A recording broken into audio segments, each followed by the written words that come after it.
versículo 8 ao versículo 15. Atos 6, versículo 8 até o versículo 15. Diz assim a palavra de Deus: Estevão, cheio de graça e poder, fazia prodígios e grandes sinais entre o povo. Levantaram-se, porém, alguns dos que eram da sinagoga, chamada dos libertos, dos sirineus, dos alexandrinos e dos da Cilícia e Ásia, e discutiam com Estevão, e não podiam resistir à sabedoria e ao Espírito Santo pelo qual ele falava. Então subornaram homens que dissessem: temos ouvido este homem proferir blasfêmias contra Moisés e contra Deus.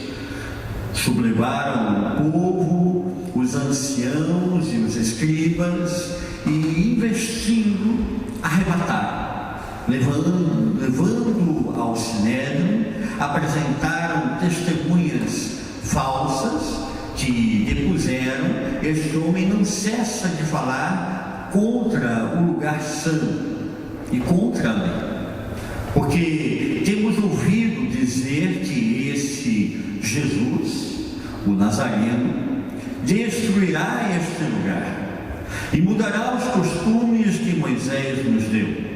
Todos os que estavam assentados no sinédrio, fitando os olhos em Estevão, viram o seu rosto como se fosse o rosto de um anjo. Nós estamos estudando sobre o livro de Atos dos Apóstolos e, para mim particularmente, é especial estarmos com Atos dos Apóstolos. Estarmos aprendendo com a palavra de Atos, aprendendo a doutrina dos apóstolos. As pessoas às vezes perguntam: qual é a doutrina da igreja? Para mim, doutrina é essa aqui.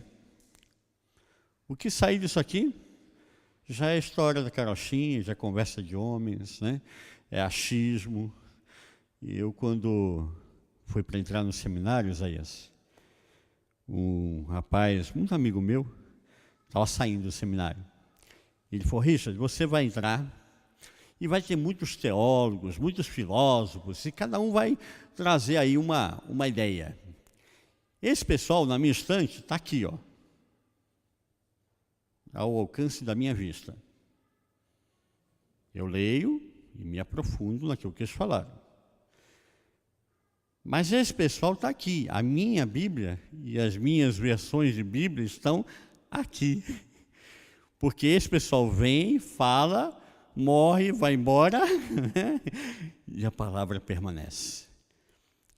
E aí a gente começa a perceber que o livro de Atos dos Apóstolos nos fala justamente sobre um Deus que quer andar comigo e com você, que quer nos ensinar uma doutrina bíblica para que eu e você possamos praticá-la. Não algo teórico, inaceitável, inatingível, mas algo prático. E esse é o projeto de Deus para cada um de nós. Nós vimos, depois você pode, agora está no YouTube, você pode acompanhar os sermões antigos aí, né, tudo. Nós vimos muitas coisas sobre aquilo que o livro de Atos dos Apóstolos vem nos ensinando, sobre comunhão, sobre perseverarmos na presença de Deus, sobre não aceitarmos os legalismos, que muitas vezes as pessoas vêm impondo uma série de legalismos sobre cada um de nós, e esse não é o projeto de Deus. E nós temos aqui em Genebra o Instituto John Knox, né? E John Knox tinha um motto, uma palavra para a sua vida, que ele direcionava a sua vida nessa palavra. Ele dizia: temo tanto a Deus, eu temo tanto a Deus, que nunca tive medo de enfrentar o homem.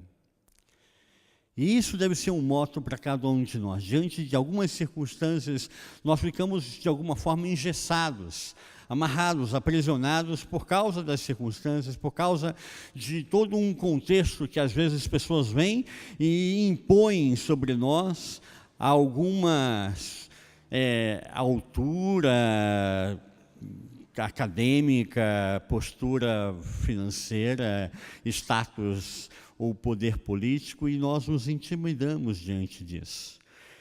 E nós podemos perceber, então, que Deus tem um projeto para mim e para você, que nós sejamos livres. Livres e possamos servir ao Senhor e testemunhar do nosso Deus com alegria. E eu vejo a palavra de hoje falar sobre essa questão para cada um de nós. Diria, uma vez Cazuza na música, falou assim: meus heróis morreram de overdose, né? Triste ele pensar assim, porque os meus não. E Estevão, para mim, é um dos primeiros heróis que nós temos na Bíblia, no Novo Testamento. É o primeiro mártir.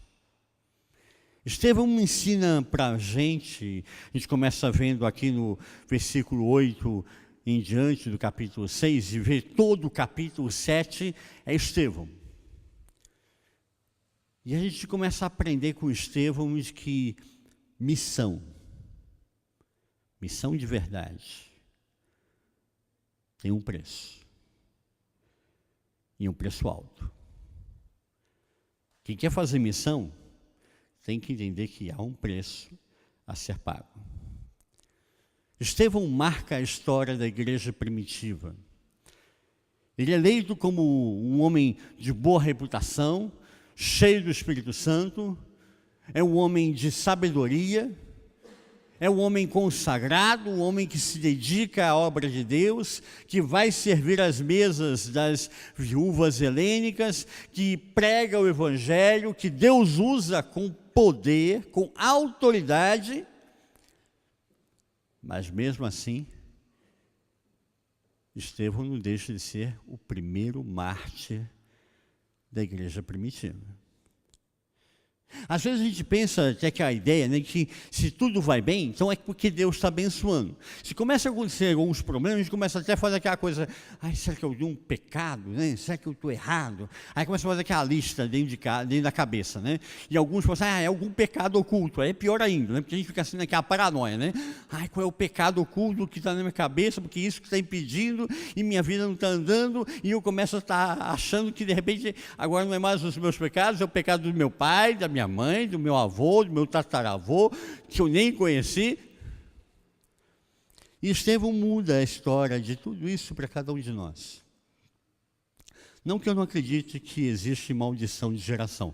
Está na Bíblia, eu tenho que acreditar, né? Está ali, eu tenho que entender o contexto dentro da sua própria especificidade. Mas eu olho para a vida de Estevão, eu vejo que injustiças acontecem. Que existem penalidades sobre homens e mulheres de Deus, que existem problemas que acontecem que estão além de mim, de você. Não é porque eu deixei de me consagrar, não é porque eu deixei de orar, não é porque eu deixei de ler a palavra de Deus, mas a crise está presente e os problemas vêm.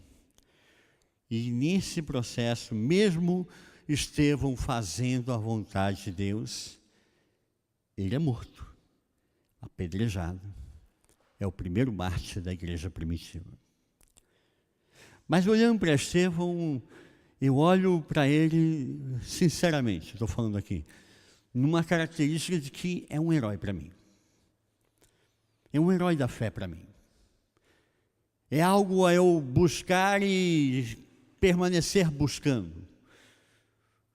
Eu imagino eu mesmo numa situação como Estevão, diante de um sinédrio nos acusando.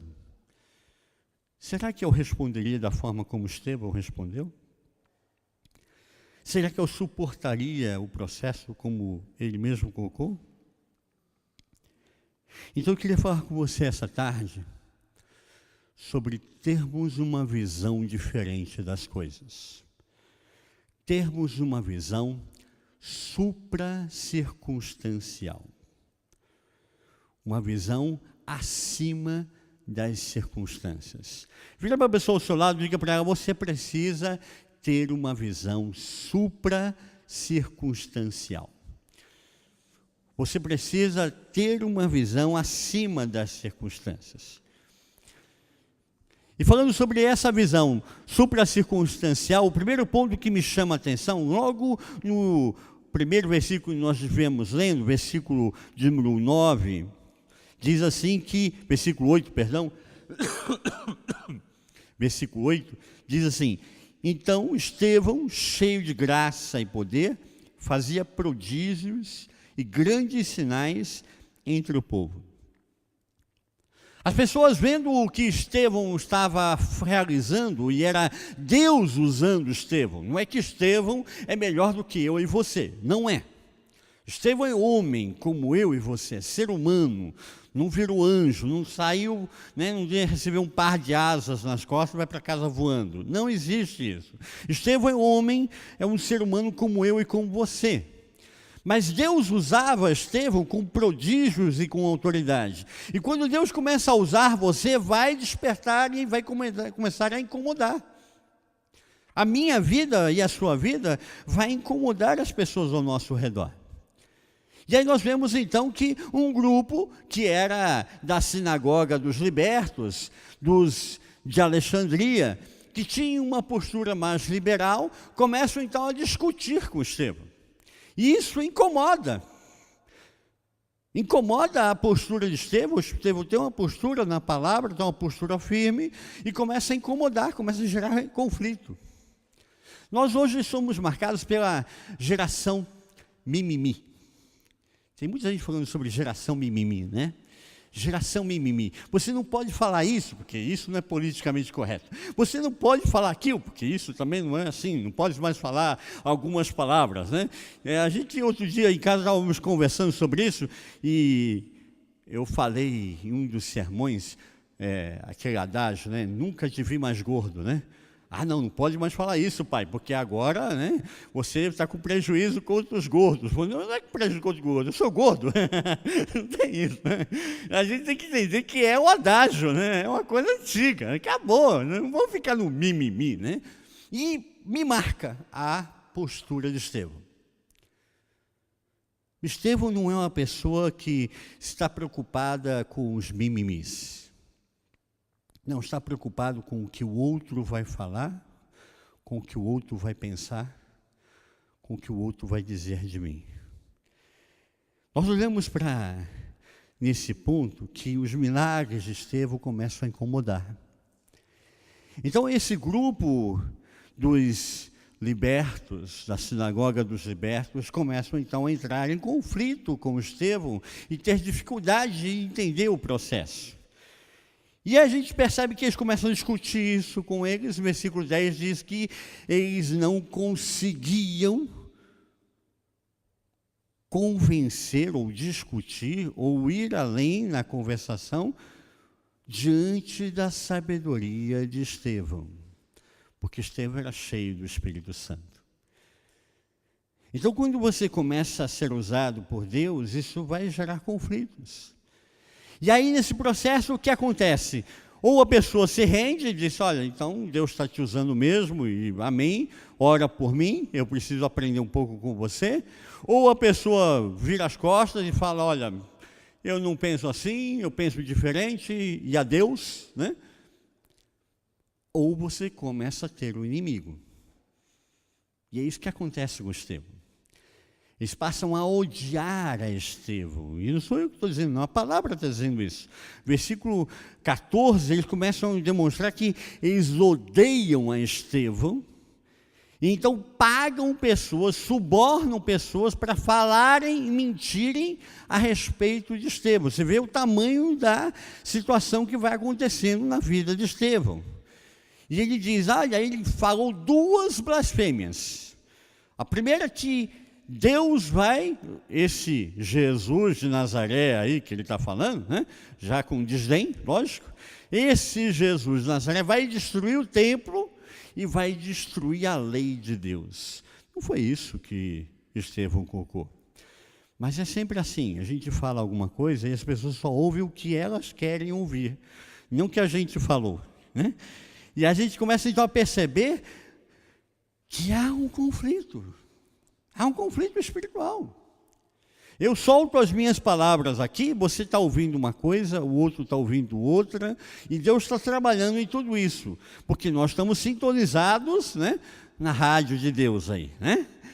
Mas quem não está sintonizado nessa rádio está entendendo outra coisa totalmente diferente, está vendo tudo errado e está tendo conflito. E é isso que Estevão começa a gera conflito, porque ele está pregando a palavra de Deus.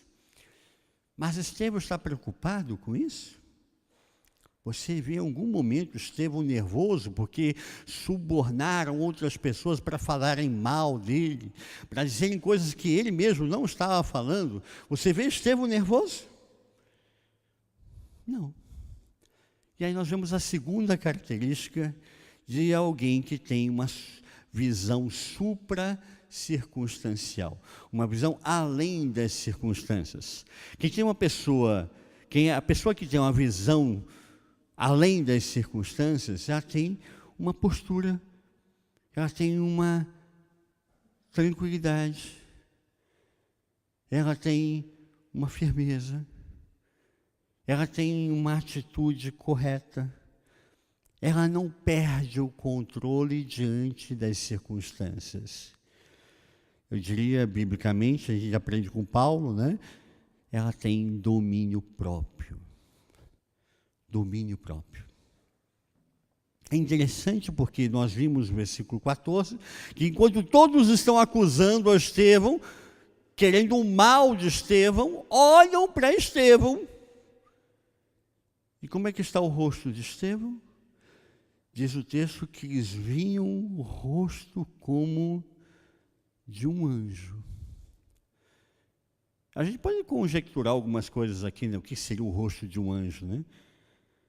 Digamos que ele estava mais iluminado, estava mais abençoado, mas no mínimo era um cara que estava tranquilo, sereno. Enquanto as pessoas estão acusando, falando mal dele, falando coisas ruins que ele não fez, como está o rosto de Estevão?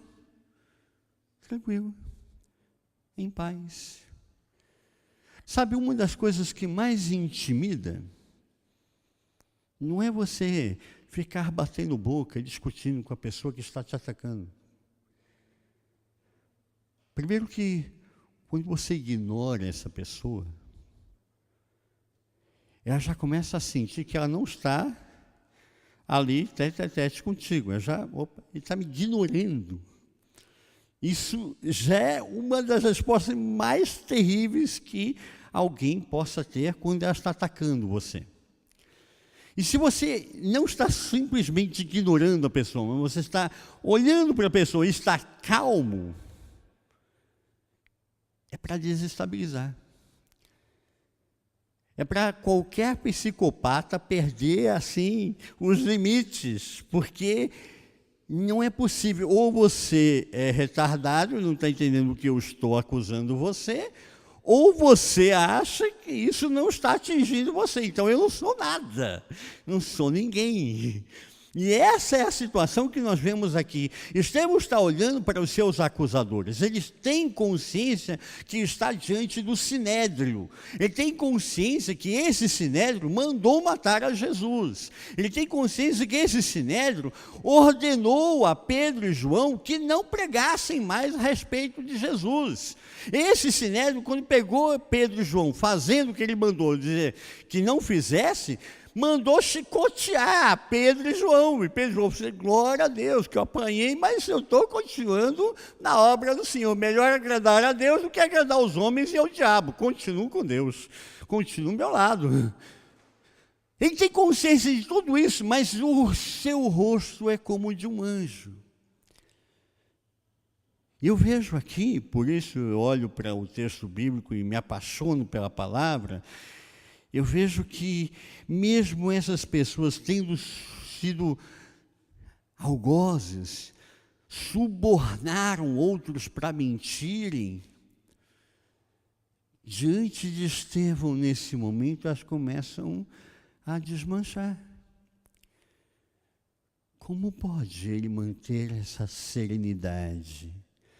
Como pode ele se manter tranquilo diante de uma situação dessas? o rosto como de um anjo. Quando você se mantém tranquilo e em paz, e a pessoa já está lá, né, bufando, descabelando, né, soltando cuspe pela boca, e você está tranquilo, a pessoa fica desesperada. Porque você tem uma coisa que ela não tem. Você tem paz no seu coração. E essa paz que eu e você temos no nosso coração, é Deus quem nos dá. Eu, nesses 25 anos de ministério, já passei por algumas circunstâncias que só a graça, né, apóstolo? A gente passa por cada uma, né? Mas eu já passei por uma situação de uma pessoa que tentou me destruir. E essa pessoa, ela queria de todas as formas me destruir. Eu ainda estava no início do meu ministério. Ela queria me destruir. Ela buscou advogados para me processar. E queria que esses advogados achassem alguma coisa na minha vida para que ele pudesse dizer, ali está, né? E num processo que essa pessoa estava passando, porque ela estava sendo processada, na época, o meu bispo falou, fique tranquilo, Richard. E eu falo para o meu bispo, mas bispo, eu nem me formei ainda, estou ainda no processo de formação, não dá para ficar tranquilo. Ele falou assim, fique tranquilo. E o meu bispo me falou uma coisa muito interessante nesse momento. Ele falou assim, você gosta de jogo? Eu falei, é uma pegadinha, bispo, qual que é a ideia, né? Não. Dama, xadrez, assim. Eu falei assim, eu gosto, bispo, eu gosto. Você gosta de dama ou de xadrez? E eu falei assim, olha, bispo, para falar a verdade, eu gosto mais de xadrez. Gosto de dama também, mas eu gosto mais de xadrez. Ele falou, que bom que você respondeu isso. Porque dama é um jogo rápido. Dama, você piscou, já virou dama do outro lado, virou dama do lado de cá e você já está morto. Tem uma dama no carro, uma dama do outro lado, fez o X, você não tem como passar, morreu. Rapidinho. Xadrez não. Xadrez você aguarda. Você espera as pedras se mexerem no tabuleiro. E você percebe que o seu inimigo começa a vacilar e você, aqui está a fraqueza do seu inimigo. Ele falou para mim, jogue xadrez. E eu guardei isso para mim. Naquele momento que eu estava vivendo, isso foi o meu último ano desse seminário, e eu estava escrevendo ainda a minha tese de formação da teologia. Chegou, para você ter uma ideia, chegou no momento de entregar a tese e eu não tinha escrito mais do que 15 páginas. E meu orientador falou assim, você escolhe. Você fica nesse contexto aí e não se forma. Ou você tira férias da igreja e você se forma. E eu falei, ok, tirei férias. No meio do contexto acadêmico, tirei férias. E escrevi a tese. 120 páginas. O meu orientador foi na minha casa depois de imprimir a tese e hoje está na Biblioteca Latino-Americana. Mas eu aprendi que a gente, mesmo se resguardando, há momentos que querem desestabilizar a mim e a você. Por isso, Estevão, para mim, é um grande herói, porque em meio a todo esse contexto, ele está diante de um sinédrio e ele não se desestabiliza. E mais tarde, a gente sempre pensa, né, que ninguém está vendo o que está acontecendo com você, ninguém está vendo o que está acontecendo comigo, né? A gente acha que só nós estamos passando por isso. Você e 200 milhões de habitantes no Brasil, e mais 80 milhões de habitantes em Portugal, e não sei mais aonde, né? É sempre assim, né? E passado o processo, essa pessoa que estava sendo processada e que queria me processar, justamente as acusações que ela tentou levantar contra mim, que foram a pedra de tropeço dela para ela ser processada e ela ser condenada. Ela foi condenada por aquilo que ela tentou me acusar. Porque no final do processo, o desembargador, que você vê como é que a coisa chegou a uma grande distância aí, o desembargador falou assim, não, isso que você está tentando acusar ele é o seu erro. E é por isso que você está sendo processado. E ele foi punido porque ele estava tentando me acusar de uma coisa que não era verdade. Só que a gente, passando por situações assim, nós não somos anjos. E se eu estou sendo acusado de uma coisa que não é verdade, fala a verdade, você se sente à vontade? Você fica tranquilo? Estão dizendo uma série de mentiras contra você e você fala, joinha, legal, Marco, é isso mesmo, super legal. Não. Mas aí a gente começa a perceber aqui a autoridade de Estevão. Então, além dessa questão de não ficar preocupado com o que estão falando de você, além de você ter domínio próprio diante dessas circunstâncias, a terceira e última característica. Quem tem uma visão supracircunstancial, além das circunstâncias, não se desvia da palavra. É a palavra que vai resguardar o meu e o seu coração. Nós não lemos o capítulo 7, mas eu vou fazer aqui uma breve do capítulo 7, como Estevão tinha uma visão da palavra. Do versículo 1 até o versículo 38, nós vemos Estevão falando para os seus algozes, para o sinédrio, para esses juízes. Ele está dizendo, olha, Israel foi abençoado antes de ter templo, antes de ter tabernáculo. Para você adorar ao Deus verdadeiro, não precisa de templo, não precisa de tabernáculo. Se um dia isso aqui acabar, e nós já falamos sobre isso, né, que isso aqui é de 1817, né? Mas se um dia isso aqui acabar, a gente vai ali para baixo da árvore, né, apóstolo? Pega o violão e nós vamos louvar a Deus da mesma forma, vamos adorar a Deus da mesma forma e vamos ler a palavra da mesma forma, porque Deus está ao nosso redor, na nossa vida, no nosso coração. Eu não preciso de templos feitos de mãos humanas. Eu e você somos templo do Espírito Santo. E essa é a diferença. Se eu sou templo do Espírito Santo, eu vou me incomodar com o Zé Mané que foi pago lá para dizer um monte de besteira a meu respeito? Não. Eu sou templo do Espírito Santo. Eu tenho paz no meu coração. Deus está confirmando os meus passos e tem me abençoado. E Deus é fiel para continuar a boa obra que começou na minha vida, na sua vida. No versículo de número 7, ele começa a falar sobre que Deus fez uma aliança com Abraão. Deus fez uma aliança com Abraão e cuidou de Abraão para que ele saísse da sua terra e fosse em direção à terra prometida, fosse até Canaã. E ele disse, olha, Isaías, pega o GPS aí, ó, põe Canaã, né? E aí você te aguarda quando chegar lá.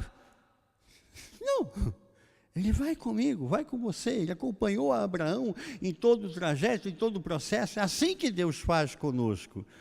Você vê claramente Estevão falando aqui que Deus guiou Abraão até Canaã, que Deus cuidou de Abraão e disse, eu vou multiplicar a sua descendência.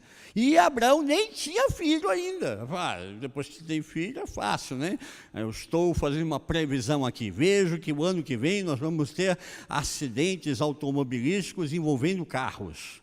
Né? Vamos ter acidentes de aviões envolvendo aviões. Isso é fácil, né? Ele está falando aqui que Deus cuida de mim, de você, e que Deus promete a mim e você, deixa promessas a mim e a você, e isso está além das circunstâncias. E nessa promessa que Abraão se guardou e se firmou, Deus tem uma promessa para mim, que Ele ia multiplicar a minha descendência. Então, eu vou ter filho. E ele nem tinha filho ainda. Depois, em seguida, Estevão fala de José. É bonito esse momento, porque José, para mim, é outro herói da fé para a gente. Do versículo de número 9 até o versículo 16, ele começa a falar que Deus tinha uma aliança com José. José gerou inveja nos seus 11 irmãos. E os seus 11 irmãos queriam matar a José. José é vendido como escravo, tem toda uma história. Mas Estevão deixa bem claro nesses poucos versículos, fazendo o resumo da história de José, né?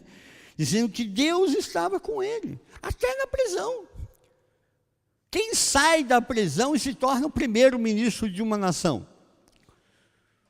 José saiu da prisão para ser o primeiro-ministro do Egito. E não é história da carochinha. Eu já vi relatos, né, de arqueológicos que descobriram a casa de José no meio do contexto arqueológico. E aí você começa a ver, então, que Deus faz aliança comigo e com você. E Ele cuida para que essa aliança seja mantida. E no final da vida, se tem uma frase que eu guardo sempre, eu queria que você guardasse também. Quem vai para a aeronáutica e quer ser piloto de caça, tem que ter uma visão 20 por 20. Uma visão perfeita. 20 por 20. E eu digo para você, você cristão, eu cristão, temos que ter uma visão 50 por 20. Gênesis 50, capítulo 50, versículo 20. Quando Jacó morreu, os irmãos falaram assim, agora queimou o filme. Estragou a história.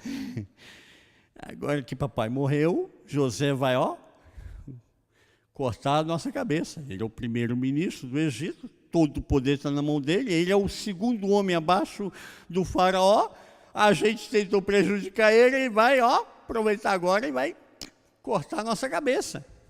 Então ele vem com a historinha da carochinha para José, olha, papai antes de morrer deixou uma herança, falou que, né, um testamento, você tinha que cuidar da gente. Né? E José vira para eles, Gênesis 50, 20, e diz assim, eu bem sei o mal que vocês intentaram contra mim, mas Deus transformou o mal em bem. E eu vi isso muitas vezes na minha vida, Deus transformar o mal em bem. Gente que se levanta contra e depois tem que vir pedir perdão porque se afastou do projeto de Deus. Deus faz isso com você e comigo. Essa visão de José que me cativa. Deus transforma o mal em bem. Então, quando começam a me perseguir, não é que eu sou masoquista não, tá? Não gosto de apanhar não, tá bom? Ok, né? Não gosto não, né? Não sou masoquista.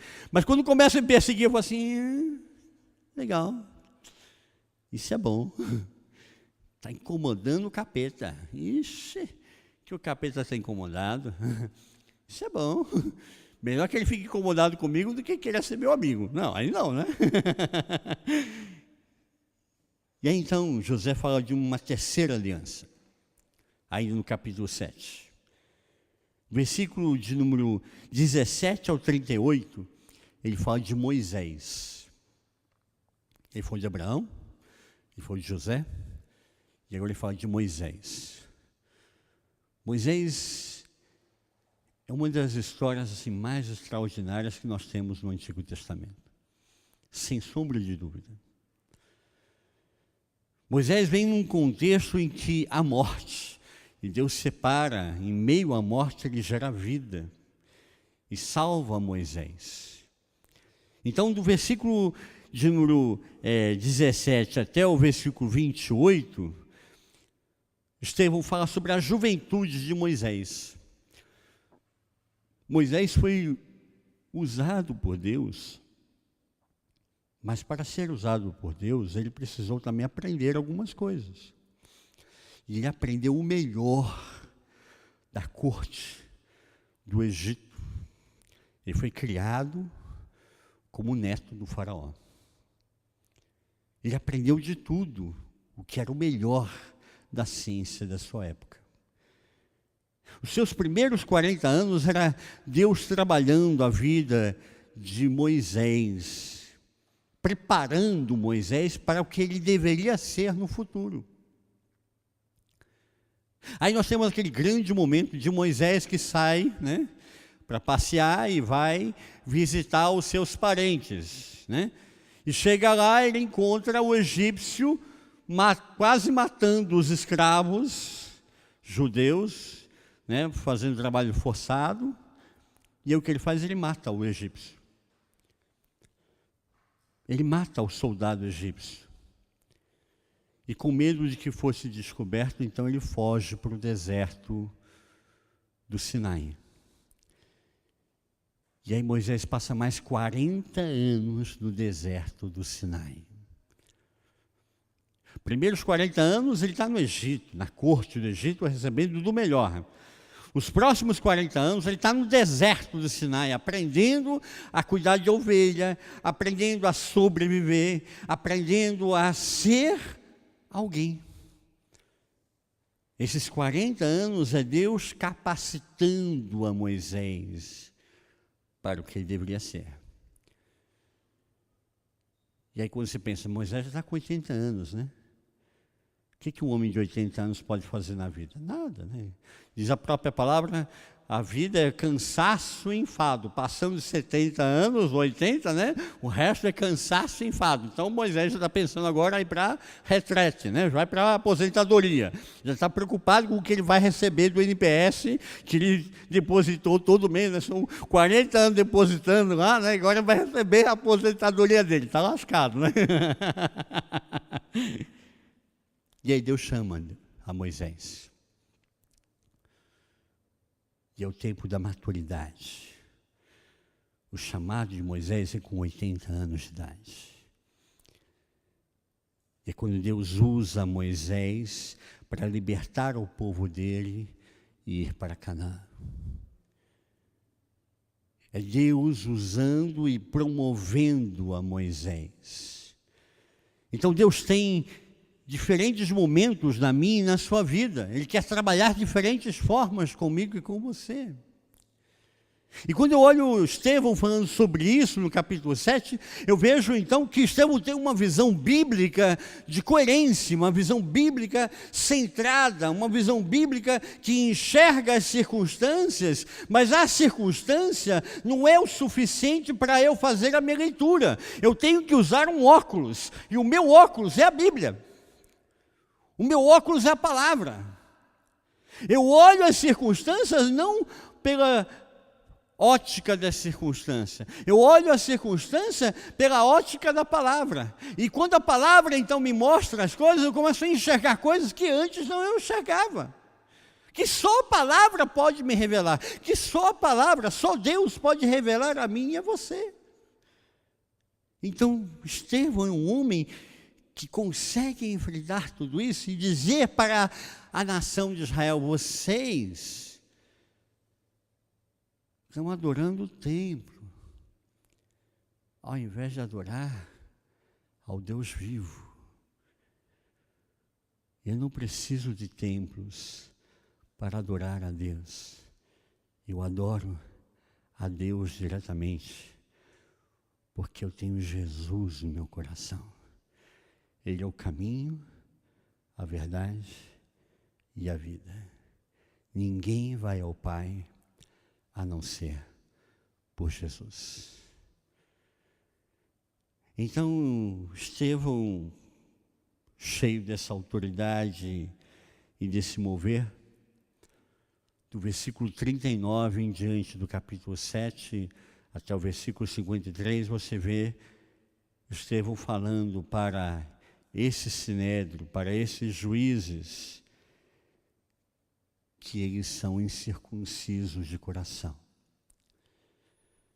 que eles têm dura cerviz,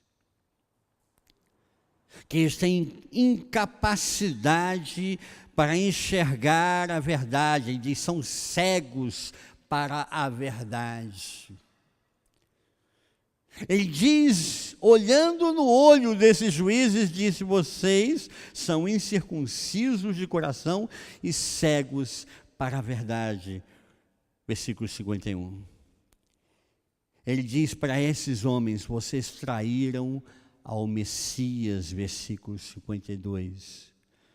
Vocês renegaram ao Messias. Os judeus até hoje esperam o Messias. Existem várias profecias hoje em Israel, no meio judaico, dizendo que estamos entrando no tempo do julgamento e virá o Messias. Estou aguardando o Messias dentro de pouco tempo, 2017, 2018, 2019, no mais tardar. Só que quando vier esse Messias que eles estão esperando, não é o Messias, é o anticristo. Ele vai vir e vai julgar a terra, e vai haver tribulação na terra. Mas eu e você somos a igreja do Senhor. E nós vamos ser arrebatados primeiro. Porque a nossa esperança está no Senhor Jesus. A nossa vida está no Senhor Jesus. O nosso coração não está em coisas, em formas, em objetos, mas no Senhor Jesus. A nossa fé não está em pessoas, a nossa fé está no Senhor Jesus. E eles vão receber o Messias deles, que na verdade é o anticristo. Portanto, aquilo que Estevão está dizendo nesse momento, há 2000 anos atrás, para o Sinédrio, nós poderíamos dizer que é verdade hoje. Continuam incircuncisos de coração, continuam cegos para a verdade, continuam atacando a Jesus, que Jesus não é o Messias, foi um profeta, foi um cara legal, mas Messias não, ainda vai vir o Messias. E ele diz, versículo 53, vocês estão desobedecendo deliberadamente a lei de Deus.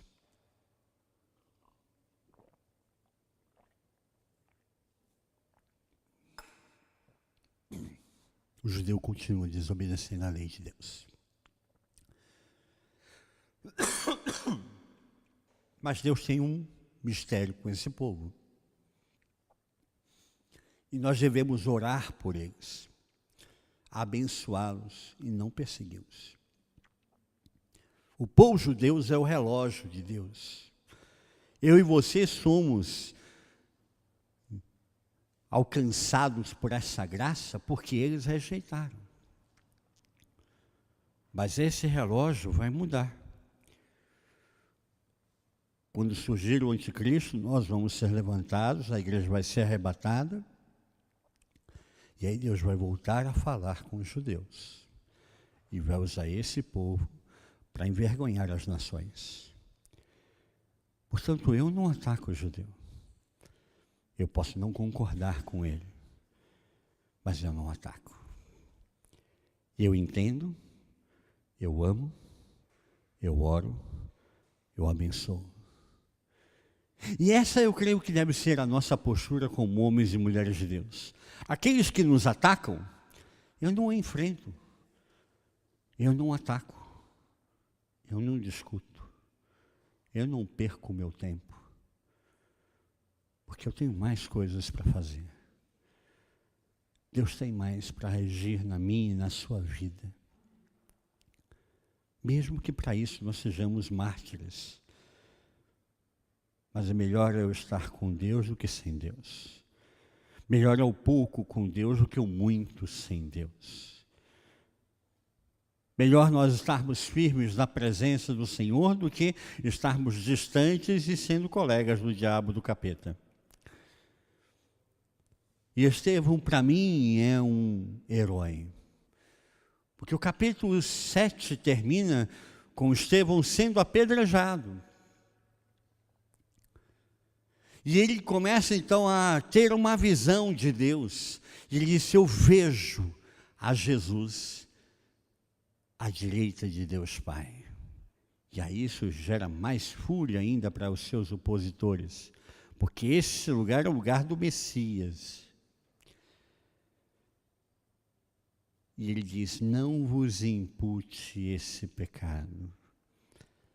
Ele faz a mesma oração de Jesus, demonstrando que nós somos cristãos, nós somos diferentes. Nós seguimos o exemplo do nosso mestre, que é Jesus.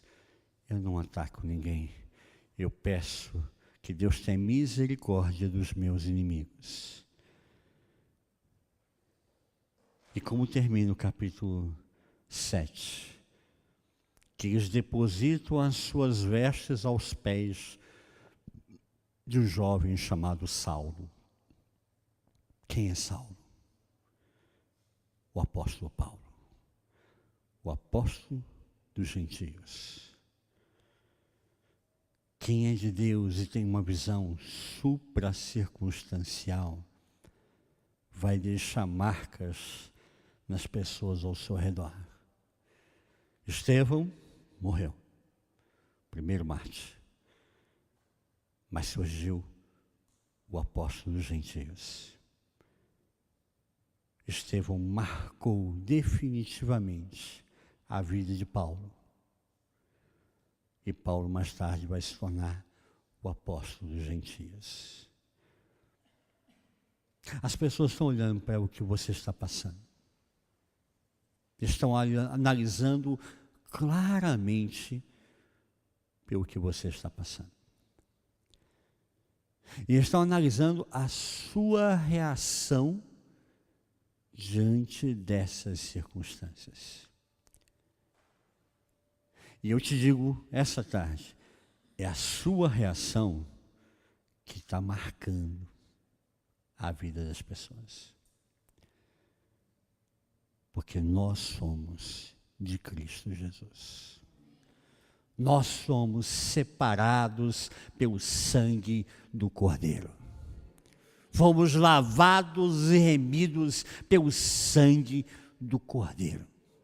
E é o sangue do Cordeiro que tem trazido a mim e a você diferença. Não que somos melhores do que ninguém, mas nós fomos separados pela graça de Deus.